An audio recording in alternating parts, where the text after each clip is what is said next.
People love to say Audie Murphy was fearless. They say it like it explains everything, like courage is enough to survive a lifetime. But courage didn't save Audie Murphy. It only carried him far enough to be remembered. He was born on June 20th, 1925, in Kingston, Texas, into a life that was already stacked against him. Seventh of 12 children, sharecropping family during the Great Depression, scraping by on land they didn't own, working themselves into the ground for almost nothing. His father disappeared when Audie was still a boy. Just walked out. No goodbye, no explanation, no return. And when Audie was 16, his mother died too. That was it. Childhood over. No safety net, no parents, no choice. He left school after the 5th grade and went to work, not because he wanted to, but because his younger siblings needed to eat. That responsibility didn't make him bitter. It hardened him. It taught him how to endure quietly, how to carry weight without complaining. And that mindset followed him straight into war. When World War II broke out, Audie wanted in immediately. He tried the Navy. Rejected. Too small. He tried the Marines. Rejected again. Too thin, too weak. 5'5" and barely 110 pounds. Nobody saw a warrior when they looked at him. The Army finally took him, and history paid the price for underestimating him. What happened next has been told so many times, it almost feels unreal. But it was painfully real for the men who watched it happen. Audie Murphy didn't just fight in World War II. He burned through it. North Africa, Italy, France, Germany. He became known for something rare. Not just bravery, but an almost reckless refusal to retreat when others would have broken. On January 26, 1945, near Holtzwihr, France, wounded and outnumbered, he climbed onto a burning tank destroyer and held off an entire German company by himself for over an hour.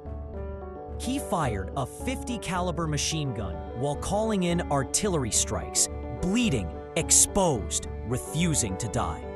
That single act earned him the Medal of Honor at 19 years old. By the end of the war, he had received every U.S. combat award for valor available, 33 decorations in total. The most decorated American soldier of World War II. The country called him a hero. What they didn't call him was what he really was afterward, traumatized. Audie came home, but the war came with him. Nightmares, insomnia, sudden rage. He slept with a loaded pistol under his pillow because it was the only way he felt safe. Doctors didn't call it PTSD back then. They called it battle fatigue and told men to tough it out. Audie didn't hide it. He talked about it openly, at a time when that kind of honesty could ruin a man's reputation. He became one of the first public figures to say out loud that war doesn't end when the shooting stops. Hollywood saw him differently. They didn't see the sleepless nights or the shaking hands. They saw a war hero with a quiet intensity and a face the camera loved. Acting wasn't his dream, but it became his refuge. Staying busy kept the memories at bay. Westerns, war films, tough men with guns, roles that matched what people expected him to be. Then came To Hell and Back. Audie played himself. Think about that for a second. A man reliving his own trauma so audiences could be entertained by it. The film became Universal's biggest hit of the decade. People cheered. Audie went home and couldn't sleep. His personal life reflected the damage. His first marriage collapsed quickly under the weight of fame and untreated trauma. His second marriage to Pamela Archer lasted. She gave him stability. Sons, something that felt like normal life. For a while, it worked. But trauma doesn't disappear. just because you build a family around it. It waits. Now this is where the story starts to twist, and where people love to reach for conspiracy because the truth feels too ordinary, too cruel, too unsatisfying. On May 28, 1971, Audie Murphy boarded a small private plane, an Aero Commander, flying through the mountains of Virginia. The weather was bad, low clouds, poor visibility. The pilot flew low, trying to stay beneath the cloud cover. Too low. The plane struck Brush Mountain and exploded. Everyone on board died instantly. Audie Murphy was 45 years old. That should have been the end of the story, but it wasn't. Almost immediately, rumors took hold. People didn't want to believe that a man who survived everything he survived could be taken out by weather and a mistake. They whispered about sabotage, about intelligence agencies, about secrets Audie supposedly knew, about Hollywood connections and Cold War silence, missing wreckage, inconsistent reports. Why that altitude? Why that route? For decades, the mystery grew, fed by the idea that heroes deserve epic endings. But here's the truth that rarely gets said clearly.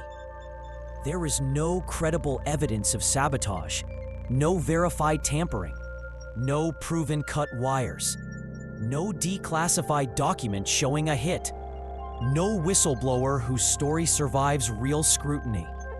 What investigators do have, when emotion is stripped away, is something brutally common in aviation history. Pilot error, bad weather, dangerous terrain. Audie Murphy didn't die because someone wanted him silenced. He died because mountains don't care who you are.